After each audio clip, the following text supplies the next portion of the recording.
Hello everyone, welcome back to my channel. मैं हूं पूजा सेतिया। हमने चैप्टर स्टार्ट किया है डिसोल्यूशन ऑफ पार्टनरशिप फॉर्म। इसमें आज हम जर्नल एंट्रीज करेंगे कि जब कोई एसेट या फिर कोई लाइबिलिटी की पेमेंट होती है या फिर एसेट रियलाइज होती है तो उसमें कब डेबिट और क्रेडिट करना है। मैं क्वेश्चन रीड कर रही हूँ, स्क्रीन पर देखिए। Pass journal entries transaction on dissolution of a firm. Paras and Lavik two partners हैं। एसेट्स जो हैं after other than cash and outside liabilities transfer to realisations account. मतलब ये क्या कह रहा है, इसका मतलब क्या है कि जो एसेट्स हैं और लाइबिलिटीज को उन्होंने ट्रांसफर कर दिया है, उस सिर्फ अदर देन कैश को छोड़कर बाकी चीज़ों की एंट्रीज दी है। सबसे पहले बोल रहा है कि Paras took 50% of the stock at a discount of 20%। Stock balance sheet before dissolution 4 lakh. Debtors 2,64,000, provision आपको दिया है 24,000 and 48,000 debtors were not receivable. Furniture transfer to realisation account 50,000। Land and building realise 8 lakh. Investment transfer to realisation account 60। Goodwill transfer to realisation account 1 lakh. Patents book value 50 and realisation value 25,000। accrued income and prepaid expenses balance sheet before transfer to realization accounts 50 and 20,000 respectively। देखो अब हम one by one entries करेंगे। मैंने पहले first 4 note down किए हैं। Realisation का पहले रूल सीख लो कि जर्नल एंट्री में रूल क्या है रियलाइजेशन का। आपका डिपेंड करता है, कैश या बैंक दोनों में से कोई एक वर्ड आप लिख सकते हो, जरूरी नहीं है कि आपको दोनों ही लिखने हैं। आपको उस पर डिपेंड करना है। अगर कोई एसेट्स बिक रही है, मतलब रियलाइज हो रही है, तो कैश क्या हो रहा है, या तो कमिंग, आपको सबसे पहले यही चेक करना है, कमिंग या फिर गोइंग। आपको ये तो 11th से ही पता है कि कैश बुक का भी रूल होता है। अगर कमिंग होता है, मतलब बिजनेस में कैश आ रहा है, तो उसको डेबिट कर दो, और अगर जा रहा है तो क्रेडिट कर दो। तो सबसे पहला रूल तो यही है। अगर पैसे की बात हो रही है, पेमेंट की या फिर रिसीव की, तो कैश या उसका बैंक का रूल होगा। अगर नहीं हो रहा तो पार्टनर का नाम आएगा। किसका नाम आएगा? पार्टनर का नाम। अब हम चेक करेंगे वन बाय वन, फिर उसके बाद पार्टनर का रूल बताऊंगी आपको। नंबर 1 क्या बोल रहा है, पार्टनर से ही स्टार्ट है। पार्टनर टुक 50% स्टॉक। अब पार्टनर ने ले लिया है स्टॉक, तो कैश या बैंक की जगह, जैसे कमिंग और गोइंग है ना, अगर कैश आ रहा है, देखो सीधी सी चीज है। पार्टनर ने क्या लिया है, एसेट्स ले ली, 50% stock at 20% discount, and stock in balance sheet कितना है, 4 लाख। तो सबसे पहले तो हम इसी को चेक करेंगे, बना के देखेंगे स्टॉक कितना है। अब सिंपल सी चीज है, स्टॉक है। स्टॉक क्या है, हमारी एसेट है। एसेट बिजनेस में से क्या हो रहा है, जा रही है। अगर जा रहा है तो पैसा क्या होना चाहिए था, आना चाहिए था। लेकिन इस कैश की जगह क्या हो गया, कमिंग की जगह क्या आ गया, पार्टनर का नाम आ गया। हम वैसे इसको पहले फर्स्ट रूल पे ध्यान किया करो। अगर इसे एसेट जा रही है तो पैसा आना चाहिए था, लेकिन पैसा नहीं आ रहा, वो किसने ले लिया, पार्टनर ने। तो पार्टनर क्या हो जाएगा, डेबिट हो जाएगा। पार्टनर क्या हो जाएगा, डेबिट हो जाएगा। अपोजिट में क्या लगाना है, रियलाइजेशन लगाना है। बस इतनी सी चीज आपको ध्यान रखनी है। अब पारस ने लिया स्टॉक, हमारी जर्नल एंट्री तो बन गई, अमाउंट हम बाद में डालेंगे। तो पहली एंट्री क्या बनेगी, पारस कैपिटल अकाउंट डेबिट। अब यहाँ पे अपोजिट में क्या आएगा, टू रियलाइजेशन।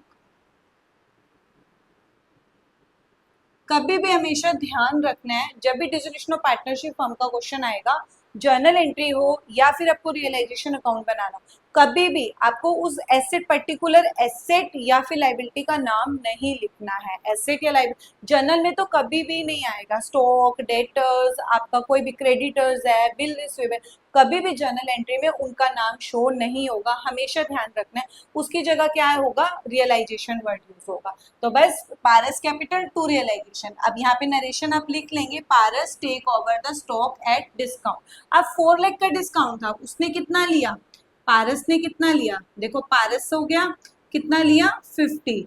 तो इसका आधा कर दो, 2 लाख और 2 लाख।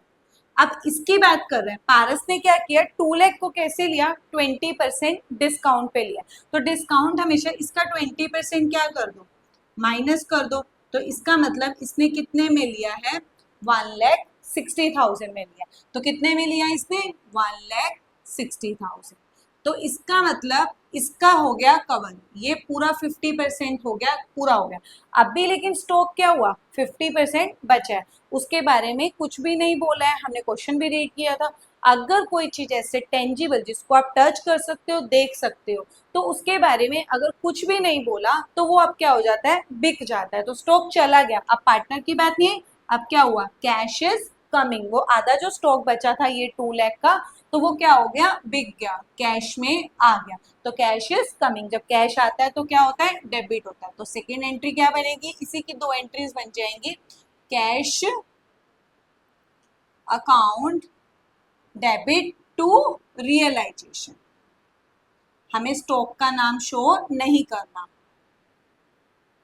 To realise. कितना, कुछ भी बोला नहीं है, तो एज इट इज वैल्यू पे क्या हो जाएगा, वो बिक जाएगा। ये हमारी हो गई फर्स्ट एंट्री के 2 पार्ट में।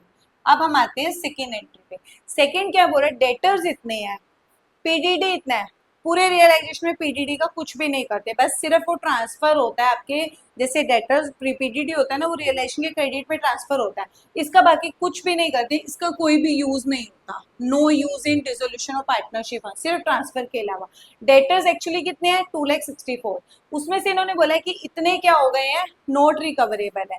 तो दिस मीन्स अगर आपको ऐसा कुछ बोलता है ना, देखो अगर आपको ऐसा कुछ बोलता है तो इसका मतलब क्या हुआ कि जो डेटर्स की बात कह रहा है, 2,64,000 के थे, 2,64,000 के थे, उसमें से 48 क्या कर दिए, माइनस कर दो,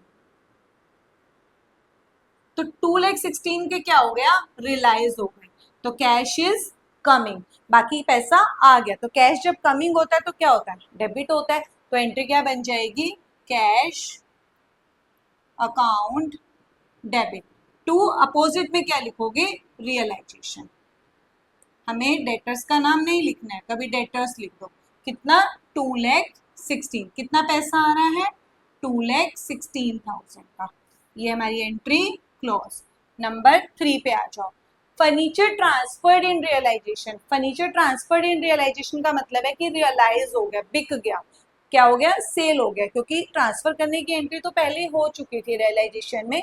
तो फर्नीचर ट्रांसफर्ड इन रियलाइजेशन का मतलब है कि फर्नीचर बिक गया, तो पैसा आ गया, कैश इज कमिंग। तो same, cash account debit, cash account debit to realisation. Furniture नहीं लिखना है, बार बार बोल रही हूँ। एसेट्स और लाइबिलिटी का नाम शो नहीं करना है।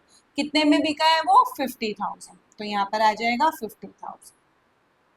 Next entry, fourth entry same ऐसी है, लैंड एंड बिल्डिंग रियलाइज हुई है इतनी, बुक वैल्यू है इतनी। अच्छा एक चीज और भी आपको ये बताती हूँ कि अगर आपका जैसे ये बोला है कि लैंड एंड बिल्डिंग बिकी तो इतने में है लेकिन बुक वैल्यू इतनी है, कभी कभी बच्चे क्या करते हैं, जैसे 5 लाख की थी, 80,000, तो लॉस हो गया, तो उसको आप डाल देते हैं। नहीं, जो आपका प्रॉफिट या लॉस होता है ना इस केस में, वो हमारा रीवैल्यूएशन में जाता था।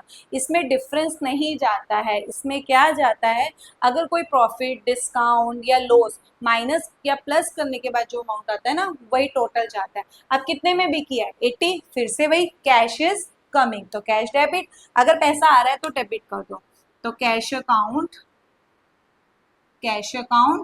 Debit to realisation. Land and building नहीं आएगी, टू रियलाइजेशन कौन, कितने में बिक गया, 80,000।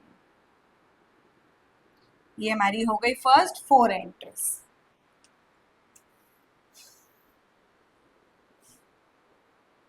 अब नेक्स्ट देखो, इन्वेस्टमेंट ट्रांसफर। इन्वेस्टमेंट ट्रांसफर का मतलब भी क्या है, इन्वेस्टमेंट भी क्या होती है कि जब हम कहीं पर पैसा लगाते हैं, जैसे कहीं पर आपने कोई नया घर लेके डाल दिया, गोल्ड ले लिया, कुछ भी पैसा इन्वेस्ट कर दिया, तो वो आपके टेंजिबल एसेट्स होती है जिसको आप टच कर सकते हैं, देख सकते हैं। अगर वो ट्रांसफर करते हो तो इसका मतलब वो क्या होती है, बिक गई, पैसा कैश इज कमिंग आ रहा है, रियलाइज हो गई। तो आप क्या करेंगे, वही से फिर से कैश अकाउंट डेबिट, आप बैंक भी लिख सकते हो यहाँ पर, cash account debit to realisation.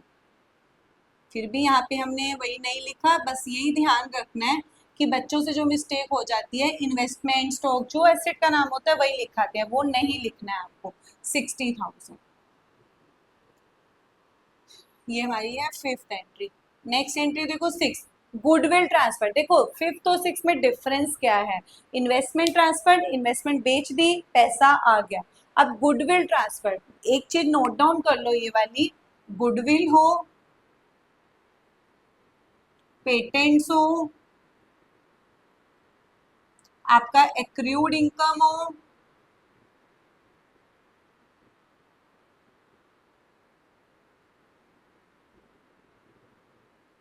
आपका प्रीपेड एक्सपेंसेस हो, अगर एसेट्स में से इन चारों के नाम दिया, अगर आपको इनकी रियलाइज्ड वैल्यू नहीं दी है, आपको इन्होंने सिर्फ ये बोला है ट्रांसफर, क्योंकि ये सारी क्या होती हैं, इनटेंजिबल, क्या होती है, इंडेक्स। अब कुछ बच्चे ये भी बोलेंगे कि मैम एक्रूड इनकम और प्रीपेड एक्सपेंसेस तो करंट एसेट्स होता है। नहीं, देखो होता तो करंट एसेट्स है, लेकिन आपका डिसोल्यूशन ऑफ पार्टनरशिप फर्म में क्या कहते हैं, उन एसेट्स को फोकस किया जाता है जिसको आप टच कर सकते हो, देख सकते हो। ये जो गुडविल है, पेटेंट्स है, एक्रूड इनकम है, प्रीपेड एक्सपेंस। एक्रूड इनकम होता है कि आपकी इनकम आपने कमा ली है लेकिन अभी मिलनी बाकी है, मिली नहीं है। प्रीपेड होता है कि अपने एडवांस में पे करी। इन सारी चीजों में से अगर आपको कुछ, आपको sale value, realised value given है तो ही आपका पैसा आएगा, नहीं तो उसकी कोई एंट्री नहीं करोगे। अब इन्होंने बोला गुडविल ट्रांसफर, यहाँ पे आपको रियलाइज्ड वैल्यू नहीं दी है, मतलब सेल वैल्यू नहीं दी है, तो अपने आप पैसा नहीं आएगा। तो इसमें जो आपकी 6th केस है, इसकी नो एंट्री। क्यों? क्योंकि आपको रियलाइज्ड वैल्यू गिवन नहीं है, क्योंकि ये इनटेंजिबल एसेट्स है। नेक्स्ट एंट्री पेटेंट, देखो पेटेंट्स भी इसी में से ही आ रहा है। पेटेंट रियलाइज्ड हुआ, आपको रियलाइज्ड वैल्यू गिवन है, रियलाइज्ड वैल्यू गिवन है, this means cash is coming, आ रहा है। आपको गुडविल वाले में नहीं गिवन था कि पैसा आ रहा है, इसमें दिया है patent realise and book value 20,000, तो रियलाइज पैसा आ रहा है तो आप एंट्री करोगे। तो कैश अकाउंट डेबिट कहाँ से आ रहा है, पेटेंट से, लेकिन पेटेंट्स की जगह क्या वर्ड यूज करेंगे, रियलाइजेशन, टू रियलाइजेशन अकाउंट। कितना आ रहा है, 25,000। नेक्स्ट एंट्री है accrued income and prepaid expensive, इन दोनों में से वर्ड्स है, इतना गिवन है, बस आपको कुछ नहीं बोला, रियलाइज वैल्यू नहीं बोली, कुछ नहीं बोला, तो आप इसकी भी कोई एंट्री नहीं करोगे, नो एंट्री। क्यों? क्योंकि ये भी अपने आप से रियलाइज नहीं होता जब तक आपको कुछ भी वैल्यू गिवन ना हो। ये हमारा था जर्नल एंट्रीज का। जब भी चैप्टर डिसोल्यूशन और पार्टनरशिप फर्म में से आएगा, मेन आपको कैश और बैंक, अगर पैसा आ रहा है कमिंग तो डेबिट कर दो, अगर पैसा नहीं आ रहा तो उसकी जगह पार्टनर को डेबिट कर दो। बस इतना सा रूल आपको फॉलो करना है और इजिली आपकी जर्नल एंट्रीज बन जाएंगी।